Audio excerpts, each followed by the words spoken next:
Армысыздар, құрметті қазақ елі, сіздерді өз арнамда көргеніме қуаныштымын. Қалайық, қырғыздарда нағыз өзгерістің көкесі болып жатыр. Қырғыздар енді Кеңестер одағынан, яғни Совет одағынан кейін қалған Оф, Ев дейтін фамилиялардан алып тастап жатыр, арылып жатыр. Бұл бастаманы, бұл заң жобасын депутаттардың өзі қолдап жатыр, яғни билік өкілдері.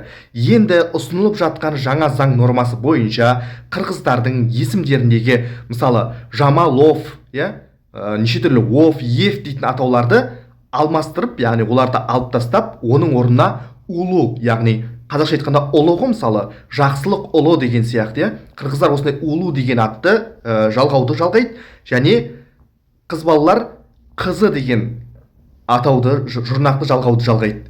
Енді бұрынғыдай Оф, Ев, Амантай Ев емес, Амантай Улу, Жамал Оф емес, Жамал Улу деген сияқты қырғыздар енді өзінің ұлттық бірегейлігіне оралып жатыр. Бұл бастама бүкіл Қырғызстанды, былайша айтқанда, дүр сілкіндіріп жатыр. Қырғыздар өздерінің ұлттық негізіне қайта оралып жатыр. Бұл бастама әрине тіпті қырғыз депутаттарының өзі қолдап жатыр, билік өкілдерінің өзі. Ал мысалы біз әлем елдеріне қарайықшы.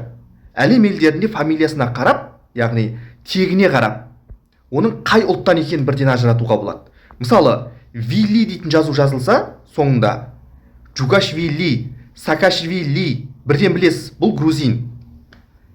Сосын тағы қандай бар?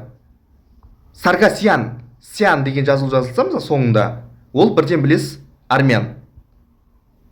Ал қазақ есімдерін, қазақ екенін бірден қандай нәрседен білуге болады, бізде қалай ойлайсыздар? Қырғыздардағы осынау өзгеріс, осынау заң жобасы Қазақстанға қашан келуі мүмкін? Бізде бұл заң жобасын ұсынатын және оны қабылдайтын депутаттар, билік бұған қалай қарауы мүмкін? Жаңада айтып отырмын ғой, әлем елдерінде әр ұлтты тіпті тегіне қарап, фамилиясына қарап бірден ажыратуға болады. Мынау грузин, мынау армян, мынау белорус, мынау орыс, мынау қытай деген сияқты әр ұлттың өзінің сондай бір ерекшелік атаулары бар. Еврейлердің деген сияқты, американцтардың, британдықтардың деген сияқты. Қырғыздар енді осыны түсініп, өздерінің фамилияларына өзінің ұлттық негізін білдіретін жұрнақ жалғауды жалғап, осындай үлкен өзгерісті енгізіп жатыр. Қырғыздар өткен жол айттық, бұлар енді жемқорлармен күресте, жемқорлар бұрынғыдай құтылып қашып кете алмайды. Алдап, билікті алдап, сытылып шыға алмайды. Жаңадан келген Садыр Жаппаровтың жасап жатқан өзгерістері енді тіпті сүйсініп қызға қарайсың олардың өзгерістеріне. Жақында ғана бүкіл қырғызды қуантып, көлік салығын алып тастады. Қырғыз ағайындардың осынау жетістіктеріне қарап, расында қазақ болсам да қуанып отырмын.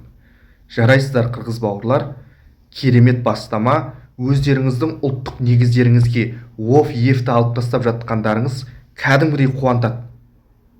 Сіздер өздеріңіздің ұлттық негіздеріңізге оралып жатырсыздар.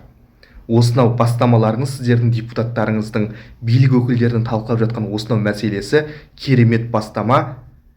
Қазақстанда болсам да мен қуанып отырмын. Осынау сіздердің бастамаларыңызға сүйсініп отырмын.